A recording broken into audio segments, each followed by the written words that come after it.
I'm David. And I'm Elysia. And we're the Lorehounds. We're here to walk you through Waseda University's entrance exams. Did I say that right? Yes. Welcome to the part 2 of our deep dive into the first 2 seasons of Pachinko on Apple TV. Last time we went so deep that we only got through the first season, so we're back with the second episode to give season 2 its proper due. We were on brand. We're like, oh yeah, we can cram 2 seasons of a show that we love into one episode. No problem. No problem. With historical references and context. Exactly. Anyway, Nate, you're back to join us. Thank you again for making time. I was worried that we were going to get into a scheduling nightmare, but we made it work within a week of the original recording. So yeah, well, always happy to make time for Pachinko for sure. Absolutely. Nate Ledbetter is a Japanese historical expert and a Princeton PhD candidate. And you teach at Rider, if that's correct? Yeah, Rider University. Yeah. Great. Awesome. Okay, so we're here picking up our part 2. So today we're going to do season 2, in-depth, full spoilers for the entire show. And then we've got a bunch of feedback that we want to get to as well. Elysia, do you want to give us the quick roundup? You've got some bullet points here in the outline. So just, again, the show was created by Soo Hugh and based on the novel by Min Jin Lee. We haven't read the book, so we don't have any book spoilers that we can share, but definitely going to read the book because the show is that good. So... yeah, going back to our format from the first episode of just talking about one place and time at a time, 1945 Osaka is where the earlier timeline in this season picks up. And we see Sunja's market business is thriving and she has a regular named Mr. Kin who is secretly working for Hansu, who we talked about a lot in season 1. But things are going pretty well until war ruins everything. And there's I guess that's the history of humanity. War ruins everything is the subtitle.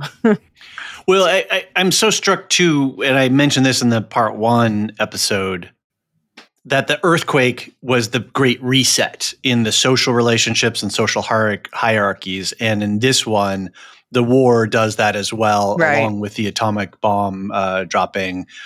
It just sort of... You're like, oh, all these social conventions that I used to adhere to so closely and so ruled and dominated my life, none of that matters right now.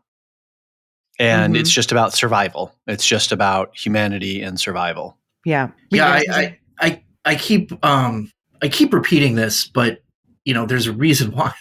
I could teach my entire 20th century Japan history class off of this show because it just keeps hitting all these things that we go through in the class and just talk about. So we just did like a couple weeks talking about the end of the war and then the U.S. occupation and the not only the devastation, but then how did people survive and make ends meet in the immediate aftermath until they got back on their feet. And it just does the show does such a beautiful job of showing all of that to us. Mm-hmm. So it's wonderful. Yeah. Yeah. And we see, I love how I've been thinking about since our first conversation, how much food is a center of the story here, and how it ties you to where you come from and your family. And obviously Sanja's life is all about one food or another. And so when the cabbage starts running out, she can't make the kimchi. She turns to another food item. She's like, let's bootleg rice wine. And I think just like what a wonderful moment in her friendship with Kyungi, her sister-in-law, is when Kyungi, who's very, proper upper class, as we talked about before, from the north, which at the time was affluent. She agrees. She realizes like, okay, we have to bend the rules, and they get closer. Yeah, and that's I think is it the one time that Sunya sort of starts to color outside the lines legally, so to speak? Mm-hmm. I mean, all the desperate situations that she's ever been in, she never succumbs to outright and out illegalness. I mean, this is a, what do they call it? Malice in prohibita. So this is like, rice wine. Oh, it's illegal because we say it's illegal. It's not a moral illegal, like, murder or something like that. It's just, hey, we just are saying that you can't do this. But everybody wants it still, right? And it's not like a huge moral harm, alcoholism, but is the only time that she actually, I can think of where she actually relies on illegal means for survival. The only thing that I would throw into that is that in terms of like, okay, so you're taking rice and turning it into wine, which is actually, if we want to get technical, a more efficient delivery system for calories, talking about the survival method, looking about the food shortages. Method. Right.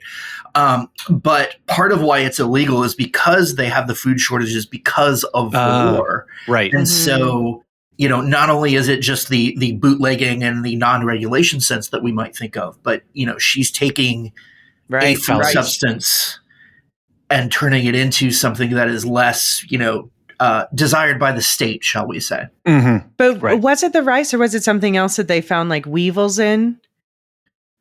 I don't remember that. And they were like, what, should we feed this to our kids? And there's that moment where the two women looked at each other and like, how desperate are we right now?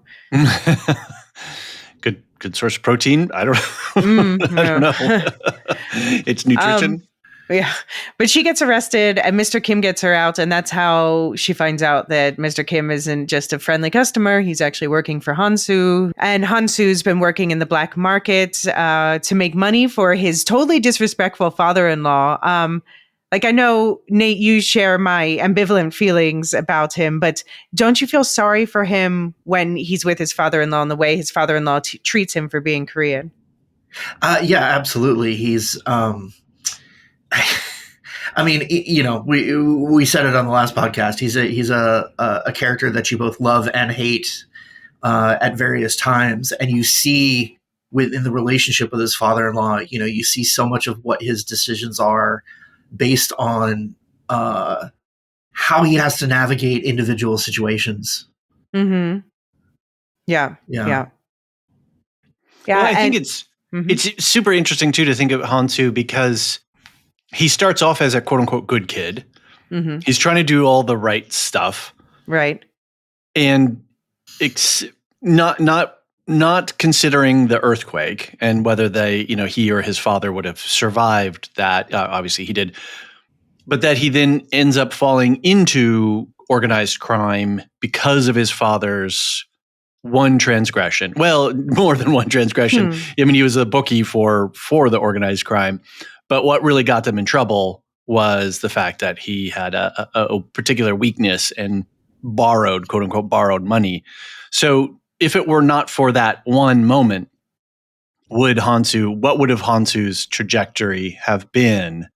I think about that sometimes because he's incredibly smart. He's incredibly driven. He's incredibly charismatic. He's just got so many advantages in life. And in this case, he ends up down this organized crime path.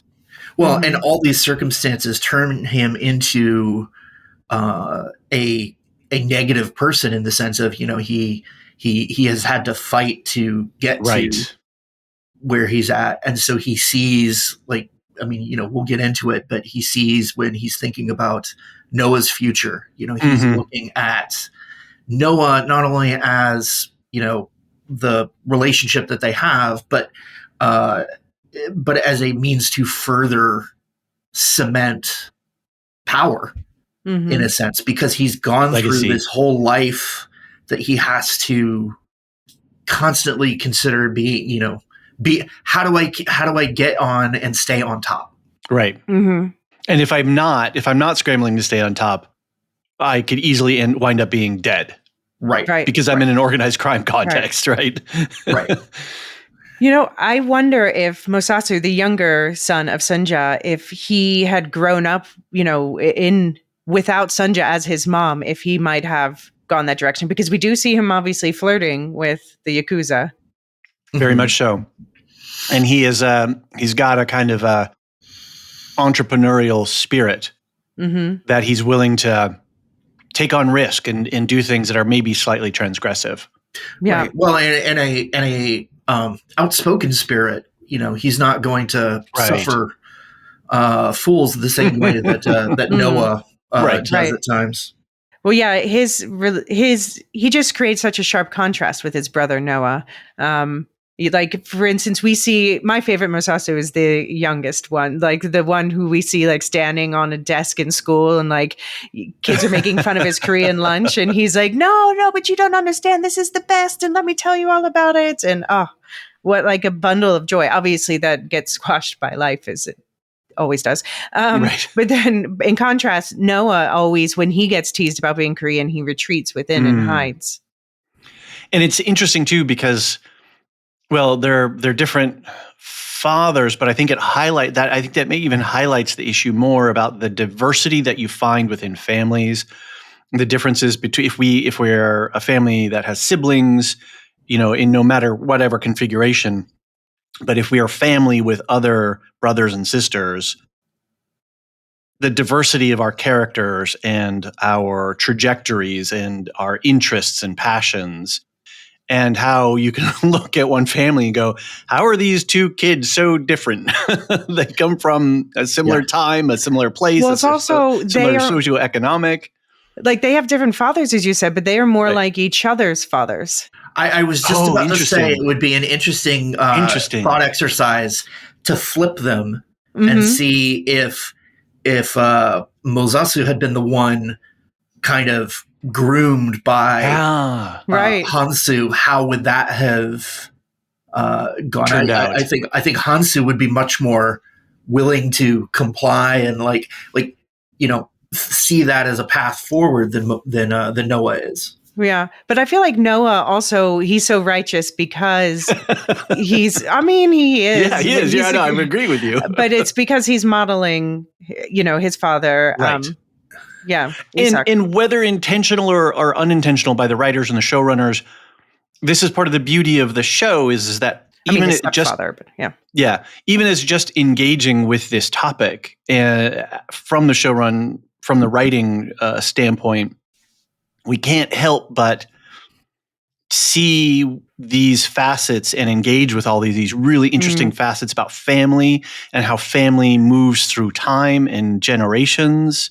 Right. It's just there. Like, you don't need to add drama to this because this is so beautiful. And even the fact that, Noah as the oldest child obviously feels the pressure to do certain things and behave in certain ways and be that model, that righteous young man, right? Mm-hmm. Whereas Mosasu as the second doesn't feel that at all and is much more free and carefree, happy-go-lucky, but also, willing to get in people's faces when he needs to. So let me ask you guys, from Noah's perspective, what do you think shifted in him when he found out that his pastor, who was like his role model after his father got taken to jail for supporting resistance against the way the Koreans are treated, he found out that his pastor was the one who turned him in for attending the meetings. And do you think that was a turning point for Noah, and in what way? Yeah, it has to be a turning point. And I can't help but think of the conversation that Sunja has with her father in the boat, which I talked about in part one, where he says to her, I promise to protect you from the, the harms of the world and all the disappointments and things. And Noah doesn't have that, right? In the same way, he doesn't have that person to help soften the blows of life. And because his father is, been imprisoned and now sick and dying, or his biological father is this remote, mysterious figure. So Noah, being the contemplative person, the inward directed person, what does that do when he takes that in? Where Masasu might, as you were saying, he may get up on the desk and scream and shout and outwardly express his feelings. Noah takes that in his interior. I think also it's a turning point in the sense that, when we get to this scene and we see, Isaac out of the jail, and that fact becomes obvious, like Isaac, mentions it, but then Noah gets angry, but then Isaac forgives him. Basically, yeah, forgives him, and so this gives Noah that model that he then follows later on. That we'll get to, I'm sure, but I think it reinforces the idea that whatever his biological parentage, he sees Isaac as his dad, right? For sure, the person that he is trying to become. Yeah, and I think he probably, when he was looking to the pastor to be this sort of father replacement, and then was so emotionally betrayed in that way, I think that made him maybe start to realize that good and evil isn't so black and white. Right. Well, there's that. There's also, I think, because why did we want to be clear about this. Why did the pastor do it? It's because the pastor was actually the assistant pastor to Isaac. Right. He was jealous. Was jealous of how everybody,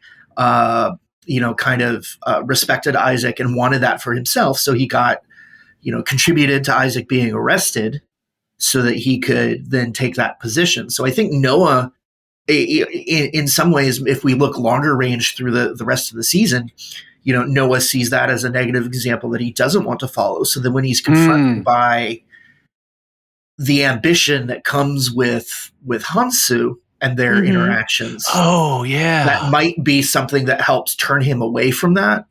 It so affects him. It's almost a visceral revulsion. This is, you are everything that Isaac was not, and I have patterned myself on. Yes. Oh yeah, yes, yeah.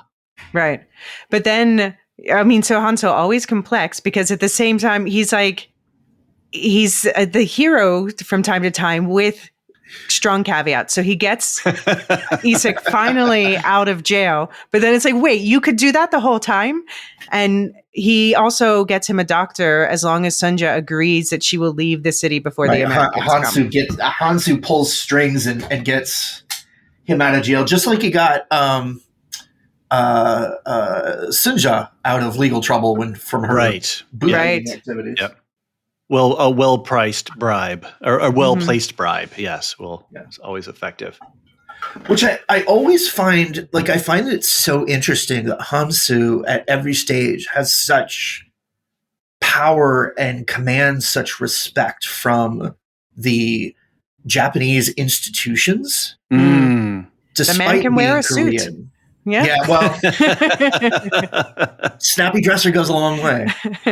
Well, I think you add in the money, obviously, but then you also add in the organized crime bona fides. So they would disrespect him at their peril, because if he's a made man, so to speak, they would not, I think, want to cross that. But at the same time, money in a kleptocracy kind of situation, everybody's on the take, right? Yes. No, that's very true. It just, from what we see, everything seems to be it doesn't seem to be that he's just trading on either his father-in-law's power or his place within his father-in-law's organization. He himself is respected as somebody who has power and gets things done. That's a good point. He himself individually is somebody that even the Japanese authorities are afraid to cross.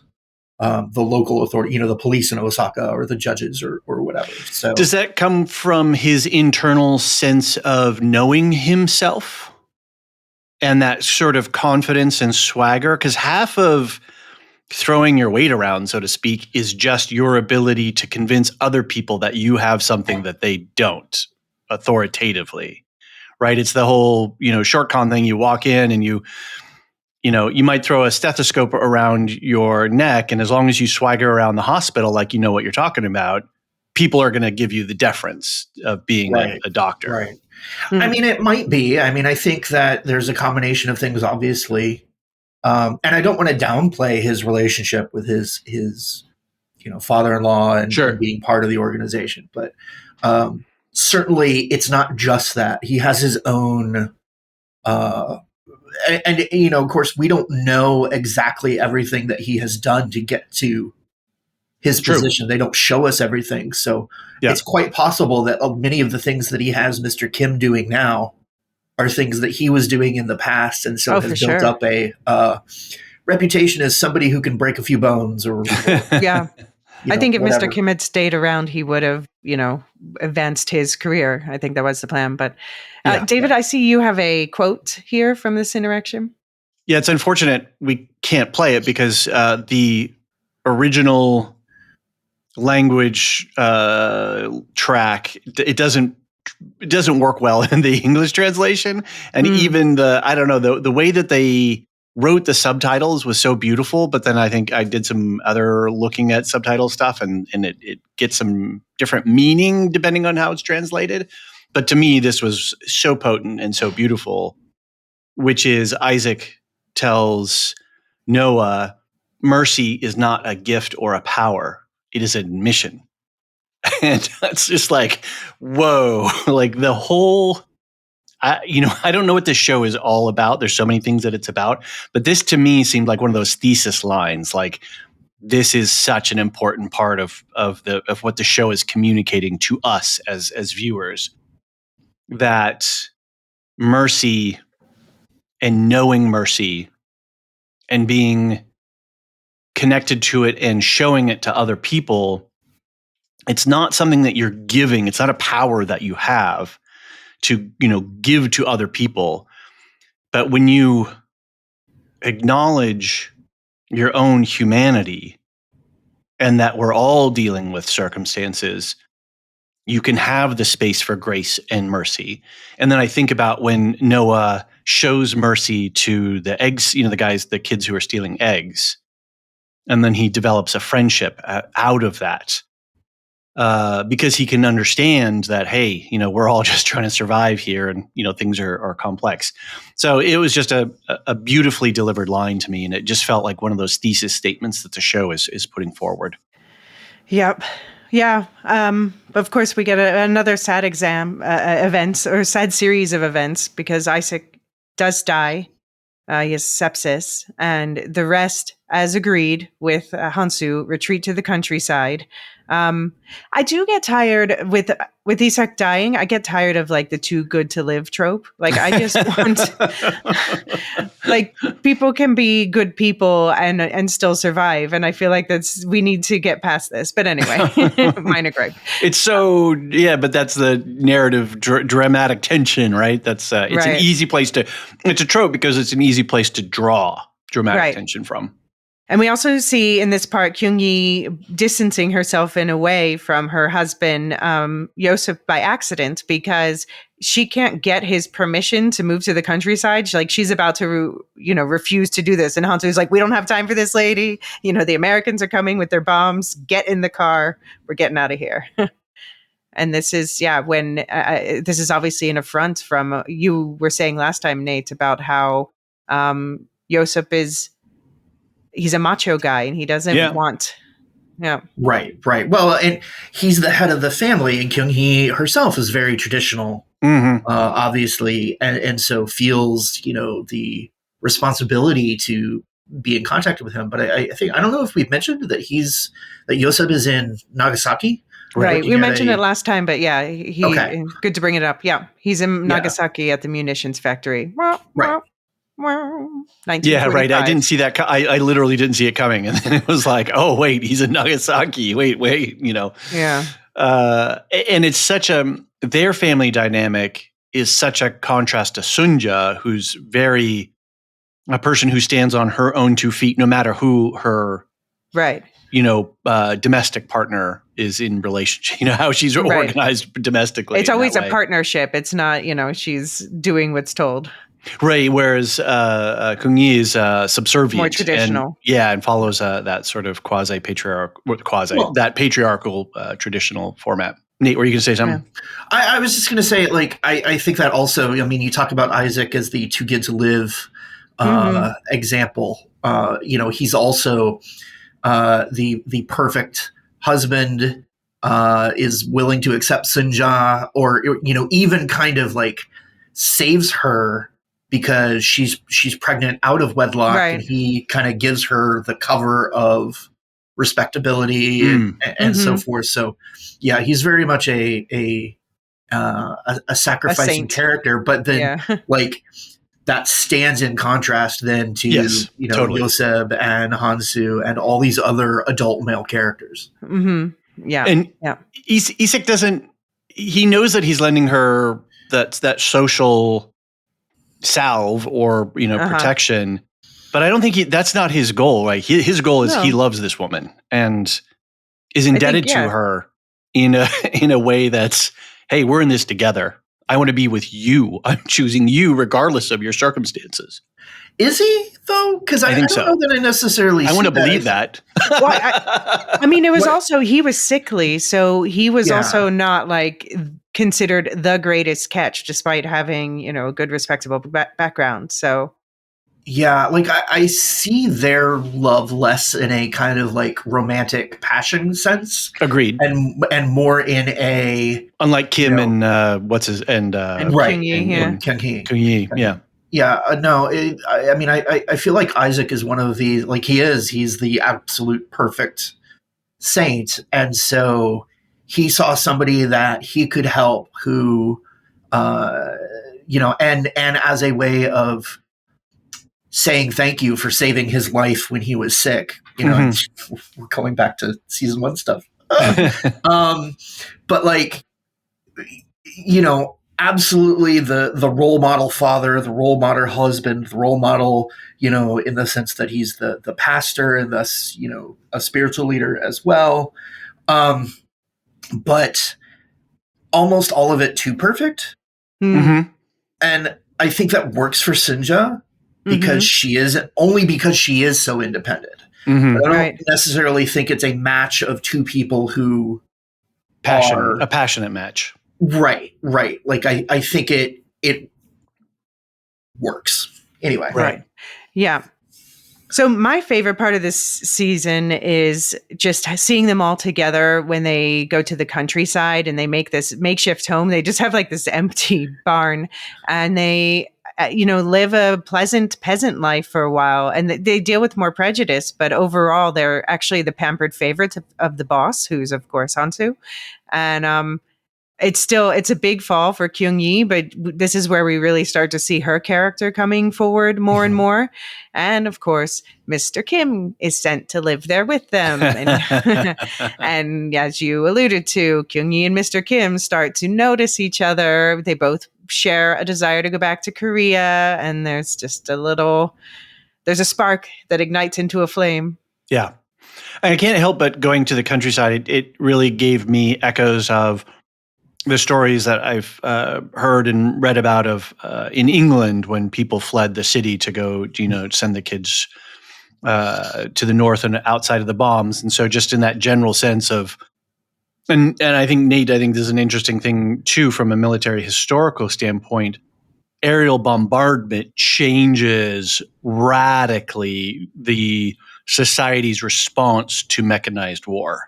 Absolutely. And I mean, yeah, it's interesting that you point out the parallels with England during the Blitz and so forth. This is a transnational experience. It's not unique to any one culture. So we see this. I love this part of it because they are able to get out, and they're going to be safe because chances are they're not going to get bombed. They're not bombing a farmhouse, right? Right, and we know Sunja lives. So yeah, we know Sunja lives. We know Kyung Hee lives. Right. And Mosasu, yeah, and Mosasu. So, it is then. There's always the specter there because what's coming, right, for Yoseb over in Nagasaki. And I think that... I didn't. I was completely blind to it until it happened. Really? Okay. Yeah, I was just like, oh my... Yeah, I was literally surprised. I was like, once I realized it, once it dawned on me, I was like, oh. No. So for me, the whole You knew time the I'm whole going, time. like as soon as they said, "Oh, he's going to go work in Nagasaki," I was like, "Oh no." And so for me, the whole relationship between Kyung Hee and Mr. Kim was interesting because here I am. I'm assuming that Yosef is going to die in on August 9th, 1945. We know what's coming. The atomic bomb, for anyone who doesn't. Yes, to spell it out. Yes.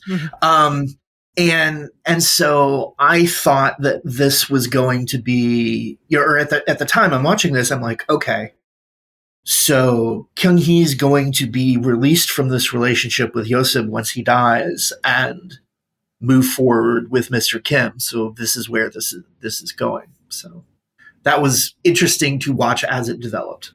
Yeah. Yeah, and I don't know, but my favorite thing though is we get these moments of respite, like we've talked about this before with other things, how you need, especially with a drama like this. And so we get to see, for instance, Noah actually forms a friendship when he protects his former bully from school is like stealing chickens in this new reality from Hansu basically, and Noah protects him, which again later on ends up getting betrayed. But yeah. David, you also were touched by that moment. Yeah, because I saw it as a real embodiment of Isaac's messaging to Noah that to give mercy is not, as I said before, is not a power, but it's an admission that, hey, this kid is struggling too.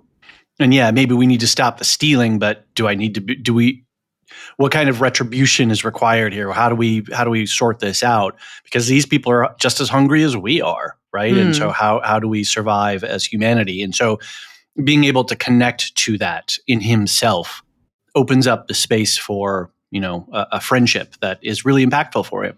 Yeah. Well, and it's interesting, I think, because once they catch Minoru, the former bully and friend who becomes a friend, Mr. Kim gives Noah the choice in what to do with him. I forgot about that. And then respects, Noah's decision, right? So I think treats him like an adult with agency, right? Not only treats him like an adult, but also I think we're seeing kind of the respect that was shown to Isaac flowing through Noah, right? Because it's they're not really like fighting back on, like, it's like, okay, we can see that. And so clearly they're seeing the reflection of Isaac in Noah, and thus kind of respecting that, and letting things go. And that's how, Noah. Where with Hansu, we're seeing the reflections of his father and his father-in-law. So he's standing not only as himself, but he's also emanating the power. Whereas and we will see another reflection of that in a minute when we get to the next couple of lines on the outline. Well, so go ahead, lead us there. Okay. Well, you want me to, or yeah, go for it. Okay. Well, so the next thing that happens is that Sunja sees Hansu, and Hansu has his car. So Hansu thinks it'll be fun to let her try to drive. So they go on this drive, and she ends up crashing the car, and it leads to this romantic moment where they lean in and kiss, but then she shuts it down because clearly this is not something that they should be doing. Yeah, but I think he's right when he calls her out for he says, like, when do you let yourself be happy, basically. Yeah. Oh, absolutely. Absolutely. Well, and I think here's where we're seeing, like, this is where the passion for Sunja is. It's with Hansu. But she has to suppress it because of, everything that we have talked about. So, but she does, but, does she have to, though? Because Isaac is dead at this point. Yeah, but I suppose it's still within the boundaries of taste. But also, I think she just, she's like, well, he's still a married man. That's true. Oh, I forgot. Yeah, that's right. On his side, he's already made a promise to somebody else. He's still married. Yeah. And she's more aware. Yeah. Yeah. Certainly at this point she does. Yeah. Mm-hmm. But he's trying to get closer to Noah at the same time. But then he turns around and ruins it because Noah sees him beating a man who was stealing chickens. Yeah, basically. Right. So the man that he beats is the farmer who's he's a Japanese farmer who's kind of there as like the overseer manager. Yeah. Right. Yeah. The land, he's sort of overseeing all of the land. Yeah. There's a scene a little earlier where Mr. Kim sees the guy's truck, and in the back of the pickup truck is chickens that shouldn't be, or things that shouldn't be there. I think it's chickens. It might be eggs. I don't remember. But obviously, Mr. Kim passes that information to Hansu. Right. At a moment off screen. So then after Sunja goes back, Hansu sees this guy and stops him and pulls him out and then like starts beating him. Right. Relentlessly, very brutally. And so we have this, again, back to Hansu as this complicated gray character. We have this touching moment with him and Sunja.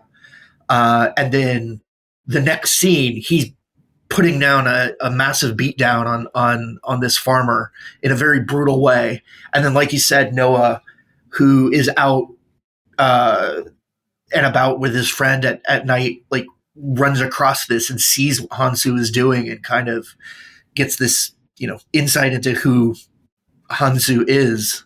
Right. And the brutality, which is just completely against Noah's character. Yeah.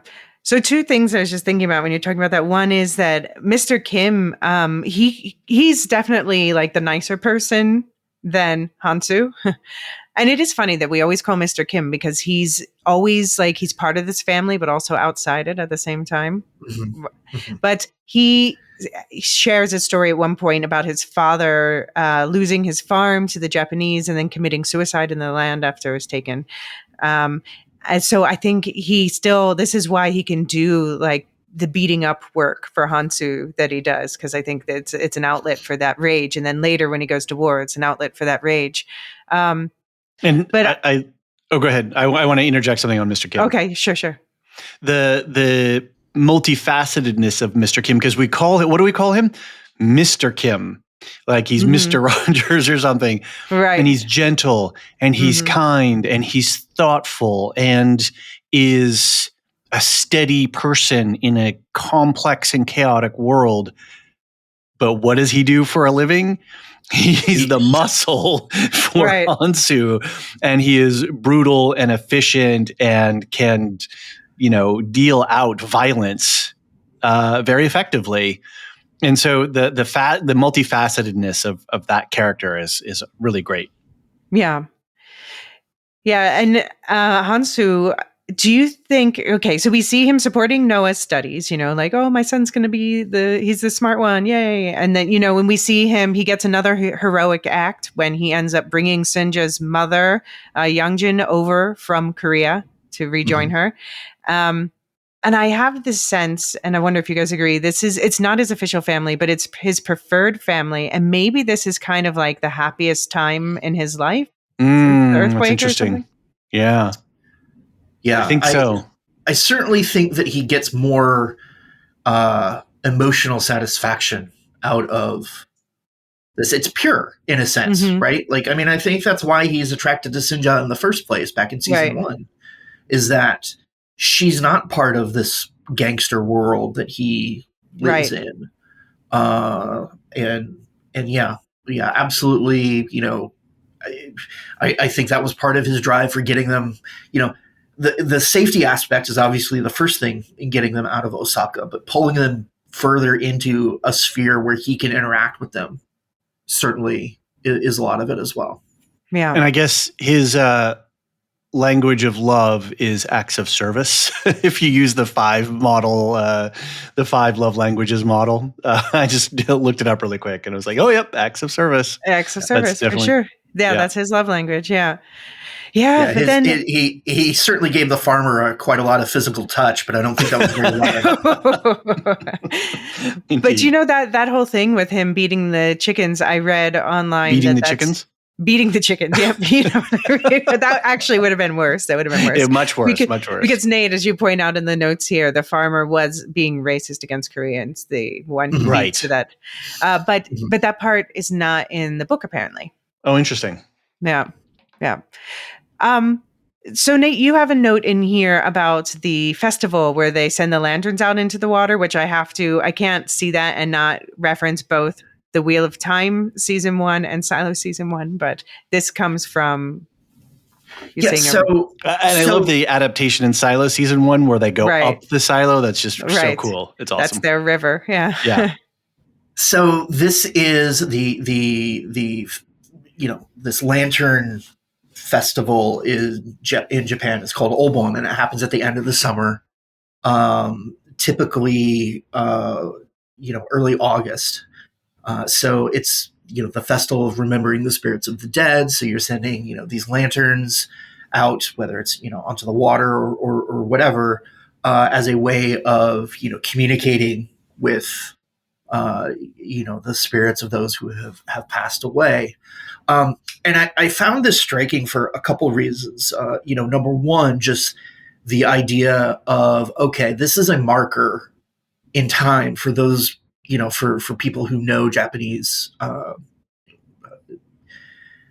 religious patterns, right? Religious, calendar, right? Okay, so we know this is either the very end of July or the beginning of August. And so that means that knowing the history, knowing what happens in August of 1945, it's a time marker. We know that, something is going to happen to Yosip on August 9th, probably in the next episode. But also this idea of, this is a time of death. It's a war. Right. It's Osaka was, being bombed, and that's why they left, and so forth. So it just kind of strikes in a couple different ways to me to have this included in here. And then what happens after that is, that night, their rice shed catches fire, likely not by accident. Right. Do you think it was the farmer who got the beating? Yeah, that's my assumption. They don't explicitly tell us, but it looks like it was. It appears from the way that it's shown to us that it was arson, that it wasn't just spontaneous fire. And so as there's a couple things going on here because as part of the evening festival stuff, there's fireflies. And so that's evocative of the lanterns as well. You have the lights in the darkness. I was also wondering when I saw this, the first thing I thought of was a Japanese animated movie called Grave of the Fireflies, right? Which, if people are unfamiliar with, is a if your heart isn't stomped enough, then yes, it's something more emotional than Pachinko, if that can be possible. But so The Grave of the Fireflies is a animated movie set in wartime Kobe, which is another city. It's not too far from Osaka, but another major city. And so it follows follows a couple children as they are, enduring bombing and death and grief and so forth. I won't go deeper than that, but like the fact that we have these fireflies there seemed like a reference to me, and then birds floating up. Right. Right. Well, and then we have a fire that wipes out all the hard work that they've been doing. I mean, they're having this festival. Part of this festival is that it is clearly a celebration of, finishing the harvest and bringing in all the things that are going to sustain them over the next year. And of course, we already know that this is a time of privation, that this is a time of not having resources and food and so forth. So, the fact that all of this is wiped away is just such a kick in the gut, right? As you're watching it, and so I thought all of that was impeccably done in a way that it like tore my heart out. So, and it sets up an additional theme that starts to run through, which is tragic loss. Right. As we know, we've put in all this effort. We put in all this effort to Noah. We've put in all this effort to our children. We put in all this effort into this business or to this relationship. And then poof, it's gone in an instant. And you're just left there to try to figure out what to do next because what you were depending on is now gone. And so the tragedy of loss is a theme that runs, even Solomon, has a tragedy of loss with I forget Honest Wise character's name. Naomi, and other things, right? It's just a recurring theme that we can start to see play out. Including, as Nate predicted at the beginning of the next episode, which is indeed the bombing of Nagasaki. So we follow, it's really, I wondered if they were going to do the whole episode, but they only do like a third of it, I guess, in black and white, August 1st through 9th. And we see what Yosep has been up to working in this munitions factory in Nagasaki and like just mundane things, like how he's made the mentor of a young, angry Korean man and actually prevents that young man from trying to assassinate someone and getting stabbed himself. And so they're just both plucked and he's thrown into the back of a truck. And that's where he is when the bomb goes off. So that's why he survives with scarring, but he survives just because of that chance series of events. Which I was like, like you, Nate, once I started to realize what was going on, I'm like, oh, well, now Mr. Kim and Kung Yi can, have their romance. But no, this is Pachinko. We're going to take it up a notch and we're going to really create a complex triangle here. But the fact that we get to see Yosef be kind and to be gentle with somebody and to mentor somebody in a way where when he's back home, especially after the bombing, he's very angry and obviously dealing with a lot of repressed emotions. And I don't wonder how much he's following the traditional, like, oh, I'm the man and I run the house and these are my rules. But oftentimes that kind of overexertion, in an area indicates that you're not comfortable doing that. And so you overexert because you don't really have a sense of it. So I think he's another interesting character because he's, as we see, he's not cold-hearted. There's actually some warmth in there and there's some humanity inside there. Yeah. Yeah. So Nate, briefly, since we still have a lot left to cover, what do you quote unquote briefly? What historical context would you add to this whole opening to this episode with the Nagasaki and the bombing? Right. So this episode was fantastic, and I do want to talk about it. I want to talk about the history, but I also want to kind of frame it the way that they do, in the sense that, like, you start, like we said, with Yosef, and then go on to other things, which I think we'll cover after the break. But like, they do such a good job of using patterns to make rhymes across the different time periods that they show. So we start out with Yosef in Nagasaki. It's in black and white, and it covers August 1st through 9th, and it shows each day as it's going through. They or different scenes. They tell us what day it is, so you get this sense, especially if you know what's coming. Right. You like, for me, the tension just kept ratcheting it up because they'd progress up by a day or two, and we'd get closer to the bombing, and I'd be like, okay, oh no. and then that comes back later, and I'll save it for them. I was honestly wondering whether or not it was going to, when the bomb hit, we were going to get the Wizard of Oz style, switch to color at that point. Yeah.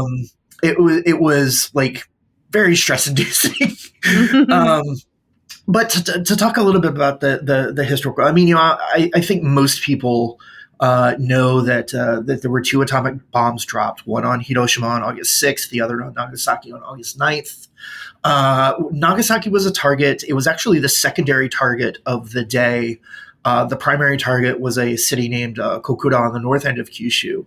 But the weather was cloudy, and so the aircraft that was sent was a US B-29 bomber named the Boxcar. It diverted to its secondary target of Nagasaki, and they were,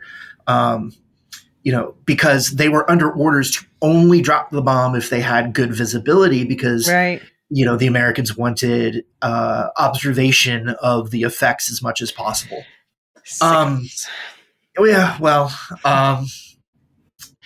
So why was Nagasaki, a target? It was a major production center of weapons. It was very heavily in industrialized area, particularly with war-making material.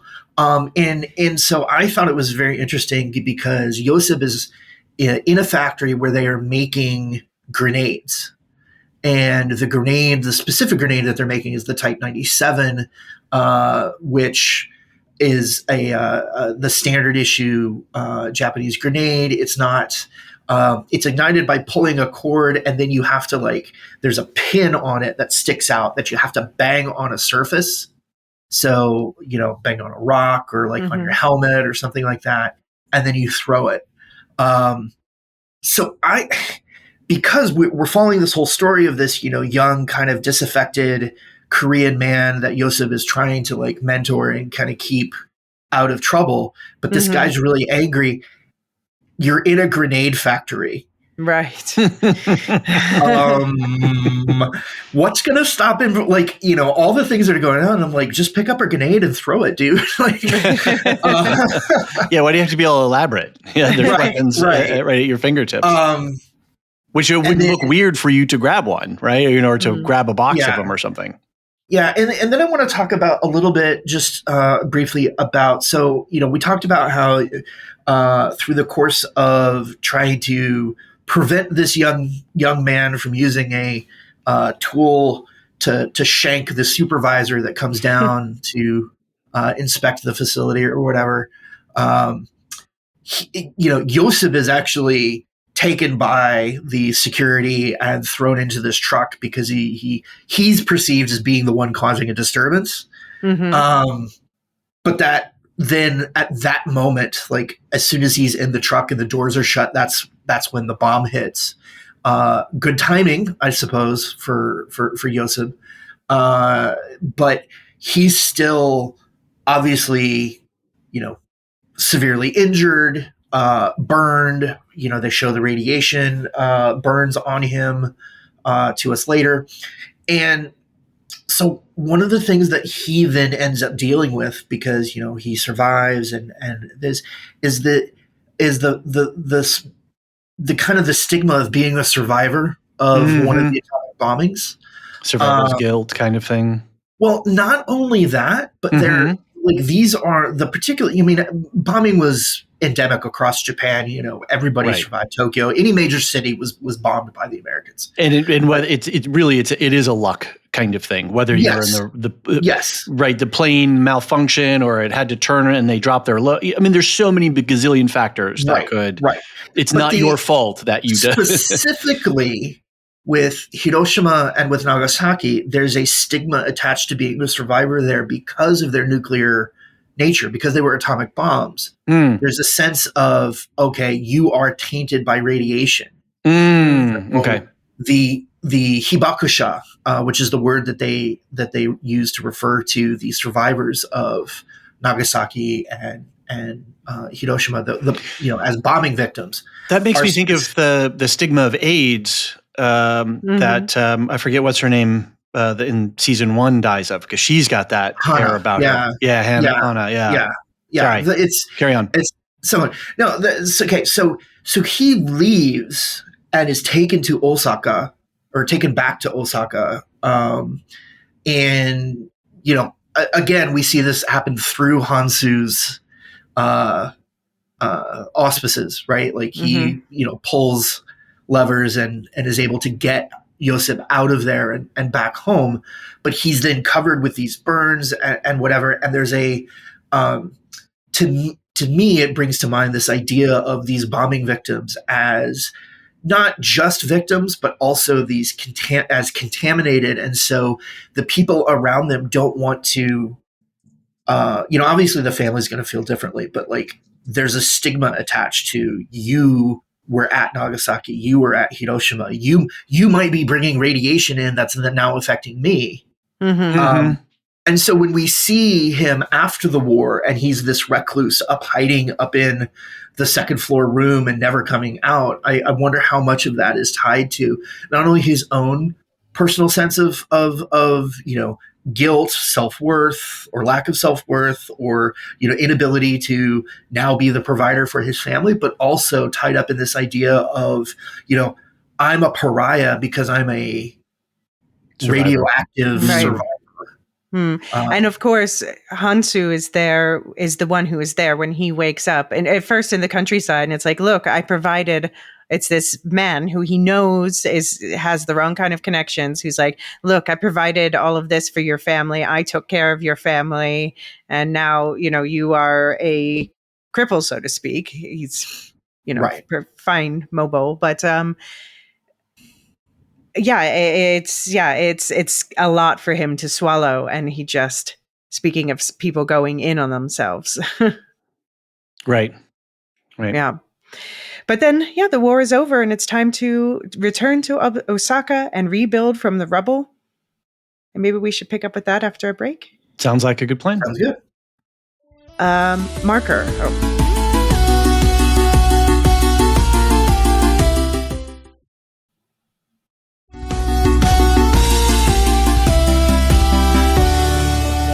And we are back. And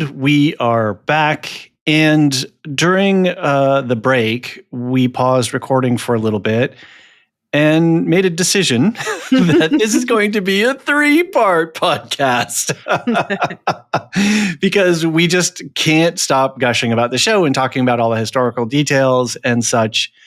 And I think one of the things that the three of us are appreciating is that we can take our time with it and go into these explorations and these nuances. And if we're rushed because of external pressures from our life schedules, it'd just be kind of a less fun podcast for us to do, and ultimately less fun for you, the listener. So do you want to set us up for what we're going to do for part 3, Elysia? Give us the outline for what we're going to do. Right. So part 3, we're going to come back and we're going to talk about their life, and there's a time jump, and we jump forward to 1950 through 1951 in Osaka. So we're going to talk about all that, and we're going to talk about the 1989 storyline going on in season 2, and we have which has got a lot of density. There's no way we can rush through that. Right. And we got a bunch of feedback too. We have a ton of feedback. And I think that would also take a lot of time for us to actually consider, appropriately consider. Because when people take time to write in, we like to make sure that we're really listening and engaging with what they have to say. So, but because of life stuff, it's going to take a couple weeks because we've got, I know, people are traveling. We have the American holiday of Thanksgiving is coming up. And we have other podcasts that we have to cover, like Silo and Dune. Very, very dense shows. I have a semester to end. Oh yes, you're coming up. You've got probably you got to finalize all your stuff for your students and get ready. Yeah. Cool. All right. So, Nate and Elysia, thank you both so very much for taking the time. I think we'll just mention Silo. You want to give a quick shout for that, Elysia? Right. So Silo season 2 is started up and going strong. We have one episode so far as we're recording. Second one comes out this Friday, and we're covering it on the Woolshift Dust feed. So you can find the link to the link tree in the show notes with all the different podcasts. Look for Woolshift Dust. You'll find Silo coverage there. Plus, there is additional spoiler coverage for people who want the book spoilers in the book club feed, which you'll find in any of the show notes on the Woolshift Dust feed, including season passes. And we've got Dune. We're about to, you and I, Aisha, are going to, we spent a lot of time together this week. Mm-hmm. You and I are going to be recording first thing tomorrow morning to get our Dune episode 1 coverage out. And I believe we've got Skeleton Crew starting up in December, and hopefully John's going to be covering that. Do check out the extra Dune prep ep in the Woolshift Dust feed as well. Absolutely. I think it's really good context stuff. A couple shout outs to a couple of our affiliates. We have Radioactive Ramblings. They just did Howl's Moving Castle, Studio Ghibli.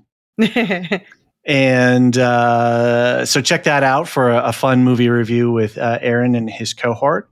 We have Properly Howard is back. I was surprised to see a podcast in my episodes in my feed the other day, and they are doing a theme called A Few Good Films. And what they're doing is they're using the cast and writers and production people from A Few Good Men, the 1992 movie.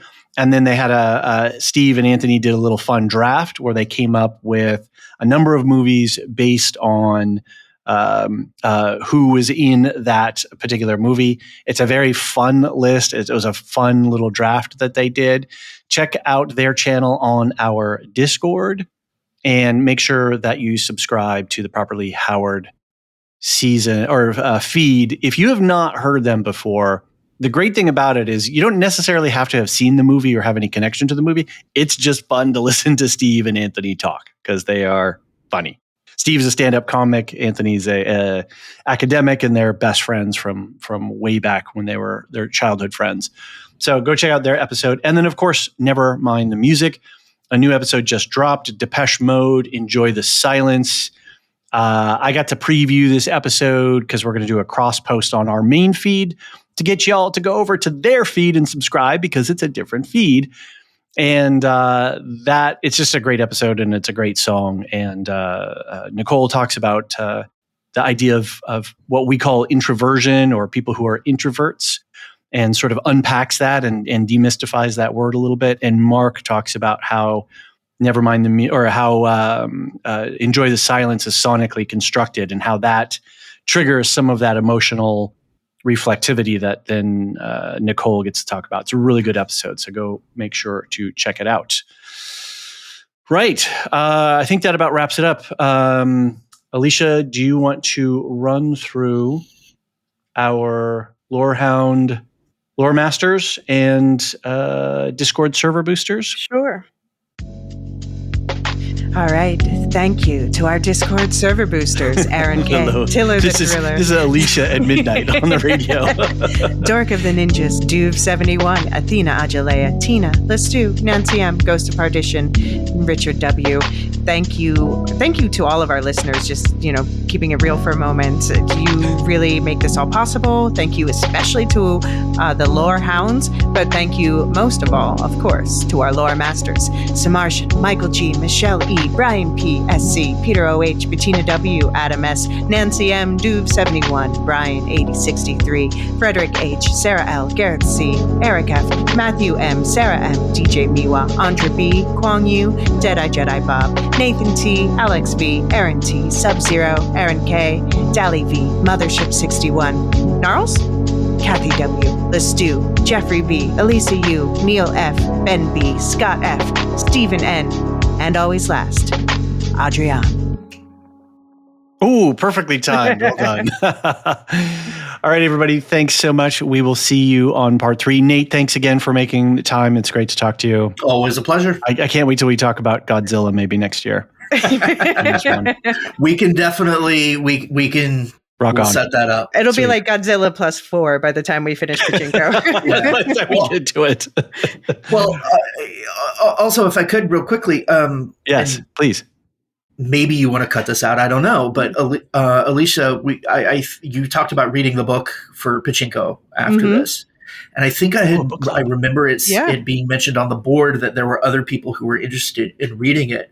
Yeah. Would we be interested in doing a book club? That sounds like a good idea. For that, either on the Discord or something, because I would really like to read it as well, because again, I keep talking about how wonderful it is for my students to draw from this show.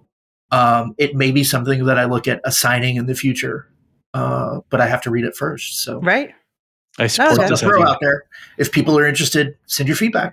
I mean, since we're obviously just dragging out the Pachinko talk, we might as well make it the whole Pachinko series. Like, we will get everyone watching and reading this story. I love it. All right, more details about that. That sounds like it's an idea that's going to definitely go forward. Yeah. So shout out on the Discord or send us an email to lorehounds@thelorehounds.com if you are in for that. And we will see you on part 3. And hopefully we'll have some more book club information. All right, ciao. All right, bye. The Lorehounds podcast is produced and published by The Lorehounds. You can send questions and feedback and voicemails at thelorehounds.com/contact. Get early and ad-free access to all Lorehounds podcasts at patreon.com/thelorehounds. Any opinions stated are ours personally and do not reflect the opinion of or belong to any employers or other entities. Thanks for listening.